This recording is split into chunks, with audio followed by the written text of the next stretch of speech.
All right, good morning, everyone.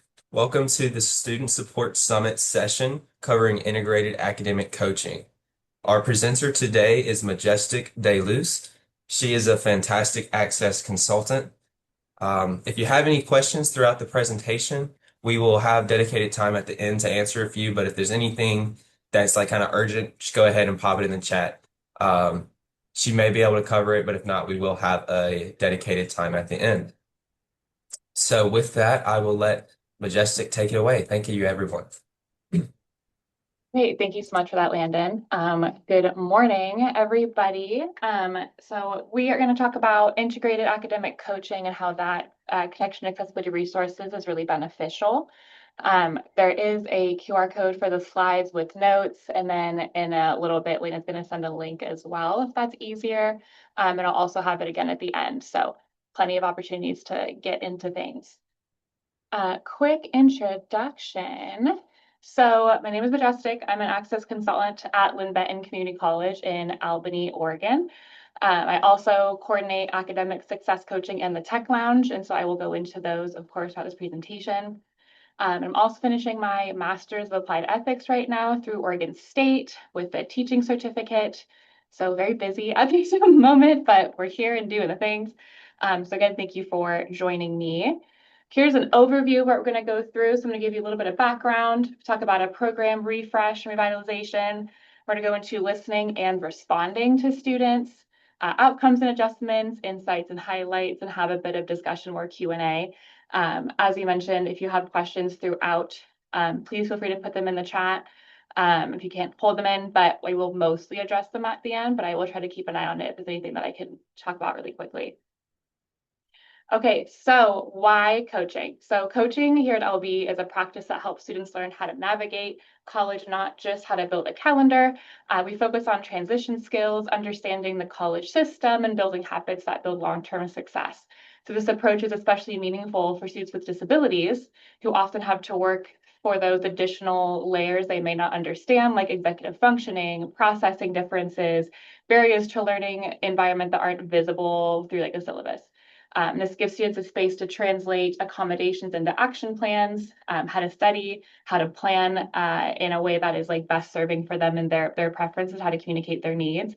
And as an aside, this whole presentation is not just for students with disabilities, but this is a program for all of our students, regardless of whether they're connected with the accessibility office or not. So we've learned that these same skills benefit, like I said, all learners, time management, self-advocacy. This creates a space where every student can build those skills in a way that improves their lives by building on their current strengths. So as a history, so coaching has existed in different roles in different departments here at LB for many years. A lot of staff and faculty were already meeting with students to help them with some of these things. But at its core, this work has always been relational. We lead with connection, trust, and a belief that students are capable of developing these strategies. But what was missing was a consistent alignment with accessibility resources. So coaching and accommodations often operate in parallel rather than being intentionally integrated in most situations. So because we didn't have a shared framework of coaching practices, throughout this college, students experienced their experiences dependent on where they entered the system, like through what department, at what time of the year, and coordination between the departments was not clear. So we felt that this office, Accessibility Resources, was a neutral place because of the supports and values that were already established. So students already receive individualized support through our office, and they are met. We meet them where they are in this office. And so we have a deep understanding of their specific barriers as their accommodation specialists. And we also found that students with disabilities often need more than what like a cookie cutter accommodation can provide. And so they need help turning those accommodations into communication strategies, learning systems, routines, and how they learn as an individual. So we integrate in coaching routine check-ins, of course, student-driven. We don't require anything, and a clear coaching pathway. So this is the model that strengthens outcomes for students of all abilities. And so what basically happened is that we kind of took over coaching about 5 years ago or so. It was before I started here. And this kind of first few slides was from my director, so I kind of took this part over. So now we're going to actually really jump in to what the crux of this presentation is in my time. So I started as a part-time coach back in April 2024, so about 2 years ago now. A couple months in, a colleague was retiring, and so my director offered me to throw my hat in the ring. And so I did. And so by July, I was full-time, jumping right into this program in this department, trying to find my bearings, and also in the middle of a master's program with a teaching assistantship. That was my last year. I was doing my thesis right now, so that was definitely a lot to balance on one plate. I didn't know what I was doing, but I just started with what I knew first. And so that was providing structure. So for the coaching program, I implemented routine team meetings, one-on-one check-ins with the staff, a task list. I organized that Google Drive. It was crazy, y'all. It was such a mess, just full of random files that had not been touched in years. Went through their inbox, deleted hundreds of emails, got folders, templates made. I made us an actual data tracker that was easier to use, more checkboxes, less fill in the blanks, so a lot easier for coaches to go through when they have a bunch of sessions. Long-term changes I made was we did a lot more comprehensive and efficient term-by-term session data. I added topics like a check-in on top of our study strategies, test taking, et cetera. Much easier to pull for comparisons term to term when we did it that way. I also added a post-session student survey. So any students after a session with the coach can get sent this survey that also get entered to win a prize bag, which I make, which I think is pretty great if I do say so myself. But that was allowing us to get consistent feedback from students throughout the term on what their thoughts were on this program. And then I also have been still updating a lot of our materials to increase accessibility in terms of like PDF readers, things like that. I mean, there's documents that were just scans of papers from like 10 years ago. So slowly but surely we're getting through all of those. Here's an example of one of our templates for our follow-up emails. So with this, coaches can easily fill in the blanks, take out what they don't need, which saves a lot of time in the email process. And then here's an example of our note-taking related material that I updated. So contrary to what it may look like right now, I still didn't really know what I was doing, but I knew what the foundation of the program was aiming for. And one of those aims was, of course, to be student-centered.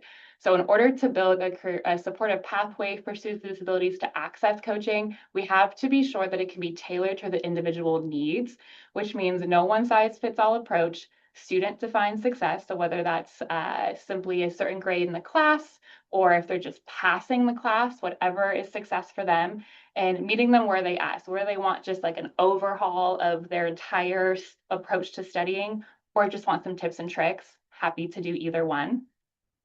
To do this we have to be holistic in our approach, right? So how to be a student. This encompasses both academics and life. You cannot succeed in school if you're struggling as a human being. So we really try to approach students and anything that they come to us with that holistic view in mind. So another important piece here is being strength-based. So we want any student who accesses coaching to be able to engage in support that aligns with their specific strengths, goals, and preferences. So this looks like building on their existing skills, like being detail-oriented or self-motivated, and supporting them on their goals, big or small, so finishing with a 3.7 GPA or just taking better notes in class, in ways that align with their preferences, whether that's like digital versus physical, audio versus visual. So for example, if a student comes to us seeking help using their notes to study, through our conversation, we learn that they're creative, they succeed with more visual learning methods, they prefer working on their computer. We'll start by introducing them to things like mind mapping in online platforms like Mindomo or OneNote, where they can utilize their creative strengths to engage in a visual learning practice. And this is an important aspect of our connection with accessibility resources, and the best way I can explain this is by example. So for context, when students come through our office for accommodations, we almost always connect them with academic success coaching. There's a few ways this can go, but for the most part, we'll send an email to both the student and to the coaching email that says like, hi, I want to connect you with coaching. They offer virtual, in-person, and drop-in support to work with students. Specifically, they can meet with you about XYZ skills that we discussed in our meeting. And if they have specific preferences like digital versus physical, we include that as well. any strategies they either currently use or have tried in the past. So we're able to set students up with coaches with some context to what they need and what might be helpful for them. And alternatively, some students might work with me first or only me, like when they particularly benefit from working with someone consistently that has more knowledge and background of their diagnoses and impacts. And now for students who don't go through our office to access coaching, the coaches have been trained on how to glean this information from students, whether through certain questions, picking up context clues in conversation, or by trial and error, because many students don't know what their strengths are. Like we may have all the tools to give them, but it takes time for them to kind of learn what works and what doesn't work for them. And so with a solid understanding of the program's foundation, it was clear that one of my main overarching goals is to grow academic success coaching into a college-wide program. Why? Because a cross-campus connection with this program will ensure that all students, regardless of what department they're with, receive consistent support and resources. So this connected approach helps to promote equity across the institution and avoids inconsistencies in the availability and quality of coaching that students receive. Especially a lot of students try to go to tutoring, and tutors, as I usually say, tutoring helps you solve for X. We help you remember how to solve for X, take notes while solving for X, all of that non-content specific stuff. So how did I do this? It was a lot of in-class visits and workshops, a lot of department meetings, going to talk to instructors and faculty and staff about what coaching is, especially now that I've kind of taken it over and revamped it. A lot of sharing, talking, and promotion. I mean, that first year I was here, I would not shut up about coaching because I needed people to know what was going on and what we were doing. So for anything like me, you may be wondering if any of this is working. Good news, it was. So on the left, you can see how in fall 2023, the fall before I got here, for the whole term, they had 91 completed appointments, 102 scheduled. By the fourth week of fall 2024, just a few months into this process for me, we were already meeting that and exceeding it. You can see top topics being time management, referral sharing, note taking, et cetera. And by the end of that term, hold on. By the end of that term, we tripled our numbers with nearly 300 appointments. So we really, that first term was great momentum for us. Let me see here. Yeah, so we had a 212% increase between fall 2023 and fall 2024, just a few months in, which was incredible to see. So all throughout this time, I've been doing my best to listen to student and staff needs and feedback. So I'm going to go through how we responded. I'm going to jump around a little bit, so please bear with me. If anything gets confusing, please let me know. Also, if I'm going too fast, please let me know in the chat. Totally fine. Okay, so going back just a little bit, over my first summer, so July 2024, I started to notice both from the coaches' data and in meeting with my own students that we were working on things that just weren't included in the topics we normally cover.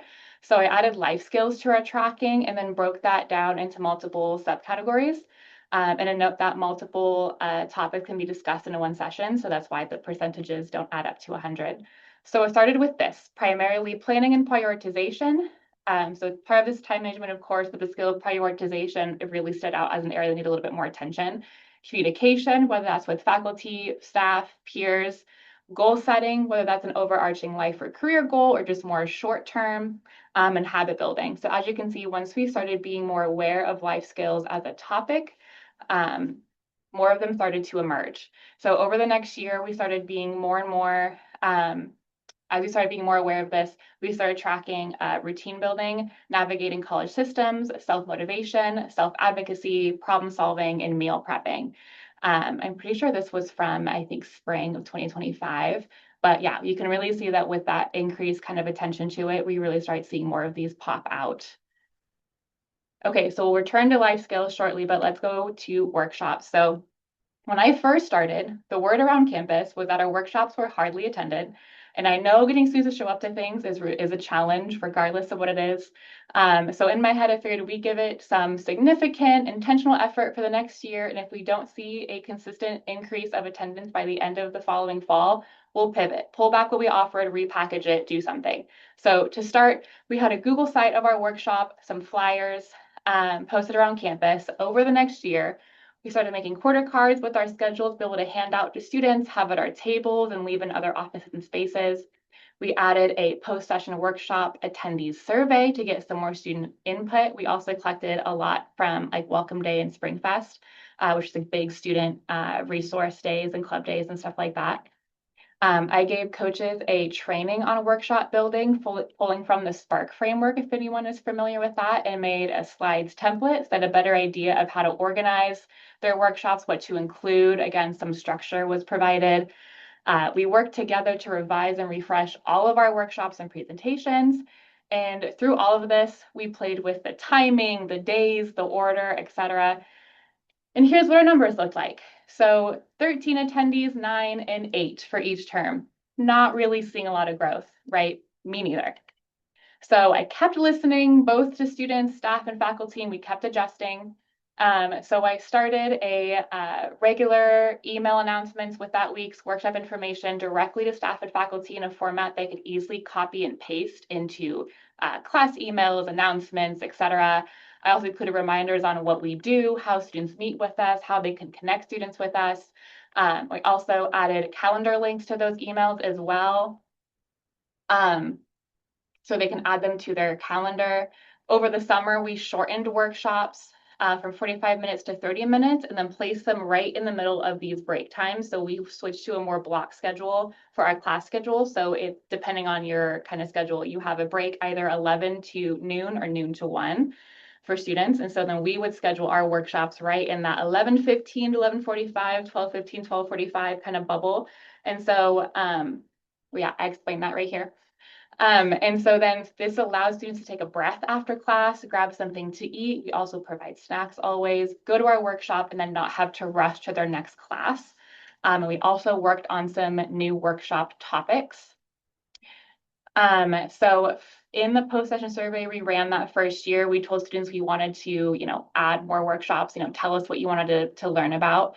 So the topics that they found most valuable, and we gave them about 10 to 14 different options to choose from. Over 3 terms, we gathered 79 responses, and these what they were. So over half were like, help me with stress management and self-care, work-life balance, and grocery shopping and meal prepping. So our next question was, what aspects of these topics did you want to talk about? And here's some responses. One student said, it'd be nice to see if self-care can fit into student schedule and how students can work around this with their work-life schedule.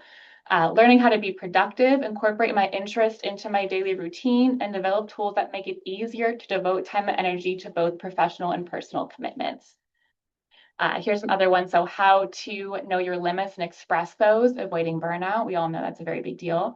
The difference between rest, self-care, and procrastination, and then meal planning on a budget. Again, we all know that that is a big struggle for, students and not students.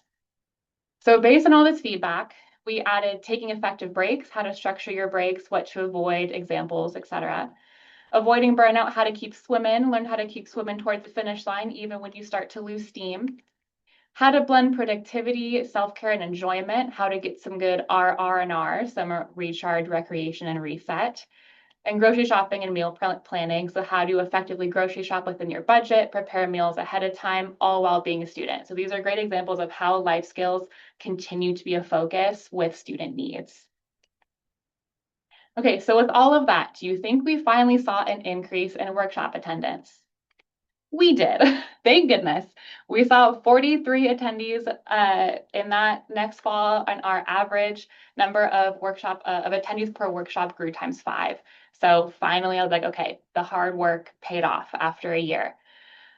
Okay, one more big piece of this whole first year of listening and responding. So let's go back to that first summer one more time. So alongside the life skills, I started to notice some, and this is supposed to be blank, don't worry. I started to notice some digital literacy related topics come up in our session tracking, and particularly with several of my accommodation students. And in our Welcome Day survey from that fall, we noticed, or we also asked students, what tech related topics would you be most interested in or find helpful? A third of them, out of that, I think 79 is what I mentioned, a third of them said they would value computer fundamentals, emailing, renaming files, screenshotting, etc. And somewhere in the middle of that, so because of this, we soft launched the Tech Lounge. And we also hired Jessie, who's a work study student, to assist students with digital literacy skills and instructional technology questions. At that time, it was Moodle. Thank goodness we now have Canvas, Google Suite, etc. And this space not only hosts our coaching workshops, but also includes laptops for students to borrow in the space, two large TV screens, plugins all around, plenty of space to work in. So we intended this space to serve both as a supportive place for skill building and community building. And as a background context as well, so our accommodations office is located in its own building, and then coaching and the tech lounge is in the learning center up with tutoring and math support and science support. And so this is added to that same space with all of the, or primarily all of the learning supports. So come winter term, the Tech Lounge was fully launched, following a similar model to coaching, but primarily drop-in support versus scheduled appointments and exclusively digital literacy related. So over the winter and spring terms, we had about 78 student connections where we provide support primarily around Google Suite, our LMS, now Canvas, and those computer fundamentals. And fun fact, those three topics near perfectly reflect what students in the post-session survey selected when we asked about those digital literacy needs. So clearly we were listening and responding in a way that was being receptive. And as we hoped, we saw students utilizing the space to work on their schoolwork, to practice presentations. We also, this is Mr. T. He's an alum from our community college who also worked through our STEP program, which is supplemental, oh my gosh, I can't remember. It's basically SNAP benefit assistance, but a little bit extra. And he joined us at the Tech Lounge volunteer, and this year we were able to offer him a paid part-time position, so that was super exciting. So looking now to this last fall, we had 47 student connections. We had 48 students attend our events throughout the term. We had a tech and treats table where students could just come by, ask questions, get a cupcake, a cookie, etc. We had a Canvas drop-in session since Canvas was new this last fall to our campus, and a fact-checking workshop also based on student feedback. We also hired 2 more student workers using work study funds, Cam and Caden. Remember Cam, he's on the left, we'll come back to him. Also, we were really able to grow our cross-campus collaboration. So we've been working with a student technology support, which is the more IT side of tech support. It's like if students are locked out of their account or a class isn't showing up on Canvas, that's kind of what they do. We hosted a couple student leadership council events like karaoke. We had a scholarship workshop from the foundation, and we regularly host accessibility club meetings up there as well. So that's really been able to bring students into our space because I'm sure, as you know, it is really hard to get new services off the ground. Like I said, it's been about a year just this last winter. This winter was a full year of the Tech Lounge, so we're really finally gaining some traction. Okay, circling back to coaching, let's specifically talk about some outcomes of this first year. And also, we've done all of this with no new budget, by the way. With all of the budget cuts that's happening, we have done this with nothing extra. So during the whole 23-24 academic year, coaching had 494 appointments with about 12 appointments per week. For the 24-25 academic year, coaching had 812 appointments, a 64% increase in 24 appointments per week. Huge growth, over double, really exciting. So after the incredible growth we saw that first year, of course, we still continue to listen to students and respond to what they are telling us. So that looked like strengthening our summer term coaching, which resulted in nearly tripling our number of appointments for that summer term from 49 to 143. We also started offering pre-term coaching, where a couple of coaches offered several days of coaching in between terms for those first few weeks leading up to fall term or whatever term is coming up. And over half, so we had 39 appointments with 27 individual students for that pre-term coaching going into fall 25. Over half of those students returned to coaching sometime during that term. And we also continue to grow our connection with tutoring in the Writing Center. So if we suggest students to one of these services during a coaching session, there's a spreadsheet linked in our tracking sheet where we input who the student is and what class or classes they might want or need more support in. And then each week I look at that sheet and send that information to those service coordinators so they can reach out to students directly. So we have more, again, that cross-campus connection and reach out directly to students. Last year during winter term, so winter 25, we had 244 appointments. This last winter, so I haven't updated it completely, but after week 5 of winter term, even though we were down 2 coaches in last term, or the last year, we were still keeping pace with last year's numbers at 120 appointments, and at this point had 27 workshop attendees. And now that term is over, we did keep pace. We had 240 completed appointments, but a little over 280 scheduled. So again, people no show. It's winter. Winter's a hard term. That's just kind of how it goes. But regardless, that growth is continuing, and it's incredible to see. Also, remember Cam, who I mentioned earlier from the Tech Lounge. Last year, I was coaching him, and this year he is now coaching others. So he's working as a coach for us fully, about halfway through last term. So really excited just to see that like student growth and then get to give that back to his peers is really incredible. So while numbers and percentages are great, I think it's really important to share some more qualitative insights and highlights to this work. So one of my favorite parts of this job is seeing the encouraging and empowering relationships we're able to build with students and how much they love working with us. So here's some feedback from those post-session surveys. Josh was great, super kind and understanding. I feel like I got more than just basic tips everybody gives you when you're starting school. I always benefit after speaking with my academic coach. I leave with ideas of various solutions for my struggles, and Heather's a genuine comfort and gem to speak with. After my appointment, I felt more confident moving towards the end of the term. I was able to use all of the information shared in the coaching appointment, and I felt like I was being heard and understood. I love hearing that. Another one of my favorite things is that working with such an incredible group of coaches, they each genuinely enjoy working with students and working with each other.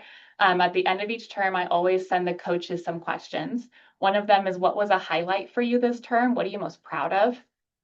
One said, I did have some really great sessions with students where they let me know how much they appreciated the help, the tools, the empathy, and that felt great. I had a lot of great repeat sessions with students that came through coaching. I could clearly see growth and development and how they were approaching their academics, and it felt great to be there to help them work through some of those issues they ran into in their college experience. Another question I asked is, do you feel supported by the other coaches? How so or how not?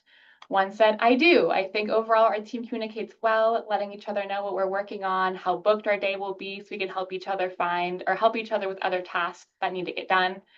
Yes, everybody is great. And even if we see each other more sporadically, there's a feeling of support and care for one another. Absolutely, they're incredibly kind and supportive. That's all I could hope for, is that they're all happy to work with each other and just have such a lovely, supportive environment. It brings me so much joy. Okay, so now I want to share something from Leah, who's one of the coaches who joined us last winter. This is a story, or not a story, I asked her just to tell me her thoughts, her experience as a coach. I'm also going to pop this into the chat if you want a link to it to read along as well. Take a little drink. Okay, so this is all from Leah. This was originally going to be a video, but she was sick, so bear with me. I'm going to try to do it justice. Okay. I was 32 when I went back to school to finish my undergrad, dropped out of college more than twice. The 3 East Coast schools I tried at the traditional college ages of 18 through 20 didn't pan out. Couldn't understand why this next type of education wasn't clicking, why I didn't feel present or interested or certain of anything. So I left academia entirely, lived a few chapters in a different state or a few different states, and when the world shuttered its doors in 2020, it felt like no better time for a Hail Mary. I enrolled in Linn-Benton Community College with the emotional baggage of a 3-time dropout and zero expectations. When friends and family excitedly said, you're going back to school, I said, no, just taking classes, because going back to school never worked before. So I quietly enrolled for 9 credits, bought new pens, and that first term lit me all the way up. While I will forever sing the praises of the fiction course that specifically struck the match, it was the professor who fanned the flames. That term, that school year, and the 3 after that, and beyond my diploma, I have had faculty so solidly in my corner, solidly and loudly. This professor, whom I now get to see on campus regularly, took the time to know me, to encourage me, support me, know when I needed to be challenged, and garner the belief in me on the days or months that I didn't possess it myself. And he wasn't the only one. I'm grateful for many faculty members at this beautiful college for treating me as an individual and cheering me on at every step. After LB, I went on to graduate from a four-year university, and while that experience had its own values, it never quite held a candle to my time at community college. Now I have the esteemed privilege to work here as an academic success coach. While I work with students of all ages and backgrounds and levels of experience, one of my very favorite aspects of this position is working with non-traditional students. I worked with a 51-year-old woman all summer on study methods and test prep. I'm working with a 28-year-old mother who hasn't been in school since sixth grade. The first week we met, she told me she didn't want to fail and that she didn't think she could do this, as if she was reading my past journals. It's her first term and she's crushing it. I've had students excitedly show me their notes and test scores after we work together on figuring out their learning style. And I have students who show up to our weekly meetings in their hardest moments when they're drowning and just need a place to land. To be the person to see and support students the way I was so seen and supported, to be able to put myself in their corner solidly and loudly is the gift. College is hard and grueling and often inconvenient, and the math homework will make you cry, and your time dissipates, and the textbooks are too long. It can feel inaccessible and out of reach for so many. I thrived in my final college experience because I was made, or because I was made to feel like not only I belonged in those classes, but that what I had to offer belonged in academia. And I believe it's our duty as educators and supporters of learning to keep the embers glowing for our students in every way that we can. How freaking beautiful. I will say the first time I read this in a conference I did a couple months ago, I cried because I just love this. You can tell she's in writing. It was beautiful, but that really just encapsulates the feeling of really all of our coaches and just how much this work impacts students. It's beautiful. Okay, so what's next? So now our goals are we are continuing to grow preterm coaching and summer coaching. Of course, that winter to spring transition's really hard because that 1 week is spring break. But we still did it a little bit this last time. We're trying to grow our peer-to-peer support, which is started with CAM. We're trying to nurture our staff and faculty collaborations and expand our reach to other campuses. So we have campuses in 2 other locations, about 15, 20 minutes from main campus. And I'm hoping to get coaches out there as soon as I can. Okay, so before I officially wrap up, I really want to hear from you, and I'm going to kind of put this into the questions too. So if you have thoughts or want to share, how does academic coaching appear in your own role or department? Do you notice any similarities or differences between our experiences or opportunities to collaborate? Does your institution have academic coaching or some version of it? I would love to know. So feel free to put that in the chat. You're welcome to unmute. But that is all I have. And so I'm going to switch us over to our questions and comments. And again, the slides, I'm going to resend that link for you just so you have it. I know QR codes are not always the most user-friendly. But that's it. Please let me know if you have questions. I'd love to hear anyone's thoughts.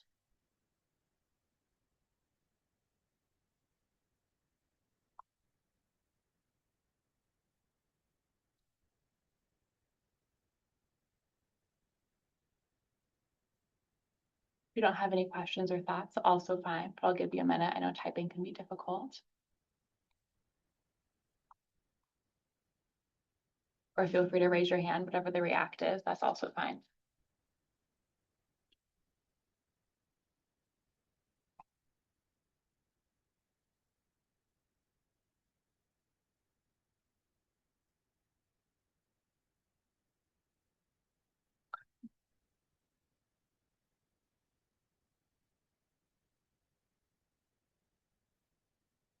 If there's no questions, please feel free to email me.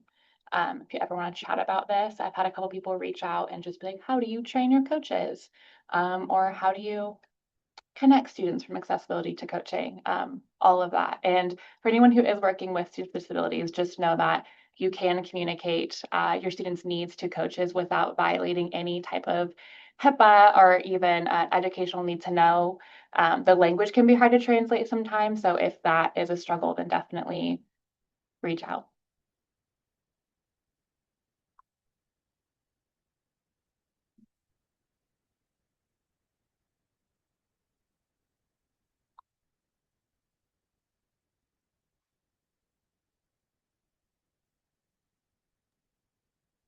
Of course. Thank you for coming. I appreciate it. Majestic, I do have a quick question.